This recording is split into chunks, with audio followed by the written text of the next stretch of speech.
Welcome to Lapakshi Fix It. Today our topic is fill in the blanks. The given question is the wife's case has dash concerns అన్నాడు. ఇప్పుడు has తర్వాత blank ఇచ్చాడు, మన place ఎవరికి ఇస్తామంటే V3కి ఇవ్వచ్చు. మనకు ఆప్షన్స్ మొత్తం 3 ఇచ్చాడు. హైలైటెడ్, రైజ్డ్, పుట్ డౌన్, 3 కూడా V3 గానే తీసుకుంటాం.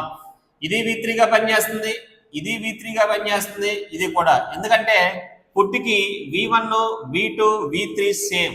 పుట్ పుట్ పుట్ అంటాం. ఇక మీనింగ్ చూద్దాం. హైలైట్ అన్నాడు, మనకు తెలుసు హైలైట్ చేయడం అంటాం. నథింగ్ బట్ ఫోకస్ చేయడం, హైలైట్ చేయడం. రైజ్ చేస్తాము, రైజ్. సో చివరిది పుట్ డౌన్ అన్నాడు. పుట్ డౌన్ అంటే మీనింగ్ వచ్చి అణచివేయుట, సప్రెస్ అంటాం. సో ఇది కూడా మనం హ్యాండ్ రైజ్ చేస్తామంటాం. ఇది రైజ్, హైలైటెడ్.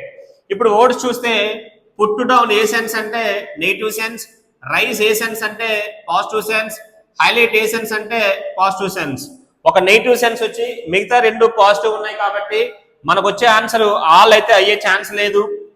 అయితే 1 and 2 లేదా ఓన్లీ 3 అవ్వాలి. చెక్ చేద్దాం. కేస్ హ్యాస్ డాష్ కన్సర్న్స్ అన్నాడు. అంటే కన్సర్న్స్ అంటే మీనింగ్ వచ్చి వరీస్ అని చెప్పొచ్చు, లేదంటే ప్రాబ్లమ్స్ అని కూడా చెప్పొచ్చు. ఈ కేస్ అనేది ప్రాబ్లమ్స్ ఏం చేసింది, చేస్తే హైలైట్ చేయాలి, తర్వాత రైజ్ చేయాలి. So option 1 and 2 is the best option.